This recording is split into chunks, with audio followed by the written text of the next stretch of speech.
कहते हैं जिनके कान भगवान की कथा नहीं सुनते वो कान व्यर्थ है।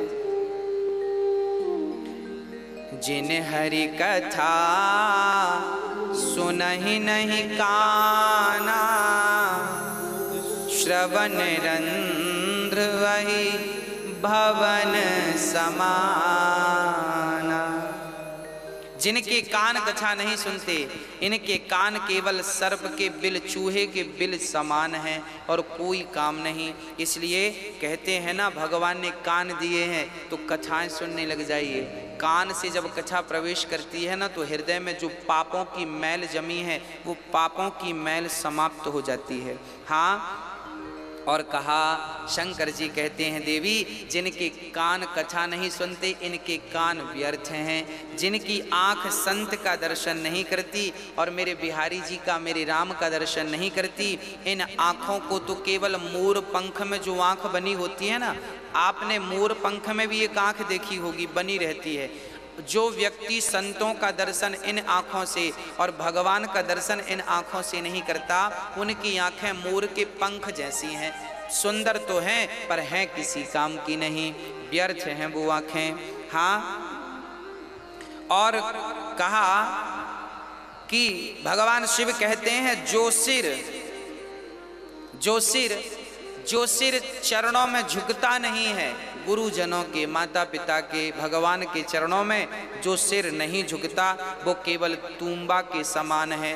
तुम्बा का कमंडल, लौकी जानते हैं, एक कड़वी लौकी होती है जिसका कमंडल संत बनाते हैं। हाँ, बस लटकी रहती है लौकी, पेड़ पर लटकी रहती है वो। हाँ, ऐसे ही वो व्यक्ति का सिर किसी काम का नहीं, जो सिर नहीं झुकाता, तुम्बा अर्थात कड़वी लौकी, ना वो खाई जा सकती ना वो उसका कोई उपयोग है, कड़वी लौकी की तरह है, तुम्बा की तरह है। और कहते हैं शंकर जी, जिन हरि भगति हृदय नहीं आनी, जीवत सब समान दे प्राणी। जिस व्यक्ति के हृदय में भगवत, ये शंकर जी कह रहे हैं, ये राम कथा में भगवान शिव कह रहे हैं, जिसके हृदय में प्रेम नहीं है, भगवान के प्रति भक्ति नहीं है, वो व्यक्ति मरा हुआ समझिएगा। हाँ, जिंदा उसी को मानिएगा जिसके अंदर भगवत प्रेम है, जिंदा उसी को मानिएगा जिसके अंदर भगवत भक्ति है। जिसके अंदर भक्ति का संचार नहीं है, भक्ति अभी जन्म नहीं लिए जिसके हृदय में, समझिएगा कि वो व्यक्ति चलता फिरता मुर्दा है। एक गांव में एक महात्मा जी पहुंचे। वो महात्मा जी गांव के बाहर शमशान था, वहीं रुक गए। शमशान पर उन्होंने देखा कि सारे चबूतरे बना रखे हैं। चबूतरों पर एक छोटा सा पत्थर गाड़ रखा है। पत्थर पर लिखा था किस व्यक्ति का जन्म कब हुआ और ये व्यक्ति मरा कब, अर्थात शमशान में सबके मरने वाले की जन्म और जन्म लेने का समय लिखा था, कब तारीख पर जन्म लिया, किस तारीख पे मरा, और नाम, फलाना व्यक्ति जन्म इस तारीख को मर गया। वहां हजारों की संख्या में नाम थे, पर सारे नाम की जो उम्र थी ना, वो केवल 10 वर्ष थी, किसी की 5 वर्ष थी, किसी की 2 वर्ष थी, अधिक से अधिक किसी की 12 वर्ष थी। संतों को लगा कि यहाँ हजारों नाम लिखे हैं मुर्दों के, पर 12 साल से ज़्यादा की उम्र किसी की है ही नहीं। भाई इस तारीख को पैदा हुआ और 12 साल के अंदर ही वो मर जा रहा है। तो गांव में संत जी ने पता किया कि भाई क्या इस गांव में लोग ज़्यादा जीते नहीं हैं। गांव वालों ने कहा महाराज गांव में तो लगभग सारे 80-80 साल के हैं, 50-50 साल के हैं, 100-100 साल के भी बूढ़े मिल जाएंगे आपको, आप ऐसा क्यों पूछ रहे हैं। संत जी ने कहा शमशान में मैंने देखा 12 साल से ज़्यादा की उम्र का कोई था ही नहीं। गांव वालों ने कहा महात्मा जी हम व्यक्ति की वही उम्र लिखते हैं जिस उम्र से उसने भजन स्टार्ट किया।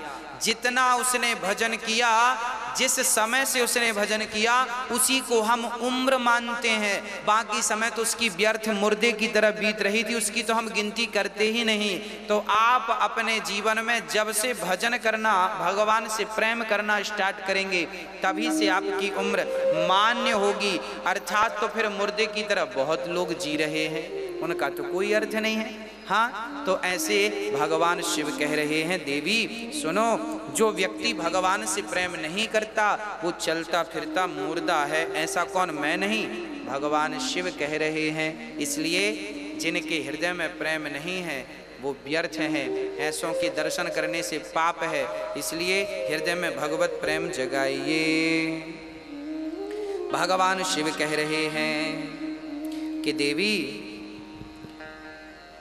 जो नहीं कराई राम गुण गाना, जी है सुदादुर जी है समाना। कितनी सुंदर बात शिव जी कह रहे हैं, देवी जिनकी जिह्वा राम राम नहीं जपती उनकी जिह्वा दादुर की तरह है।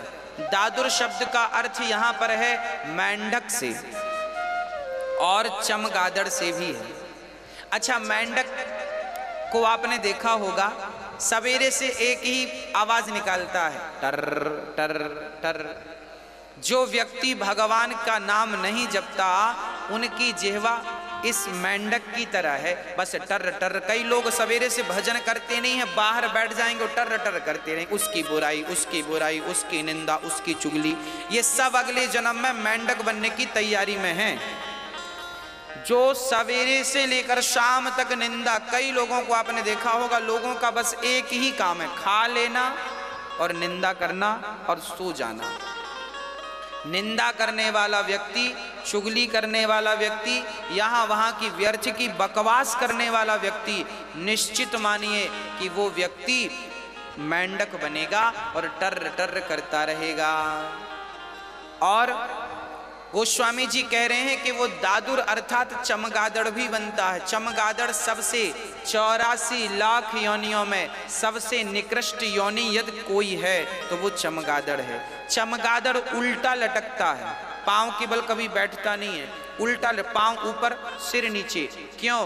क्योंकि वो मुंह से ही खाता है और मलमूत्र भी मुख से ही करता। सबसे निकृष्ट होता है चमगादड़। हाँ, उस चमगादड़, जो व्यक्ति केवल दूसरों की आलोचनाएं करते हैं, अपनी जिह्वा को राम नाम लेकर पवित्र नहीं करते, ऐसे व्यक्ति निश्चित चमगादड़ बनकर के कोरोना फैलाते हैं। हाँ, तो चमगादड़ ना बने उसके लिए आपको राम नाम जपना चाहिए। प्रेम पूर्वक भगवान की कथा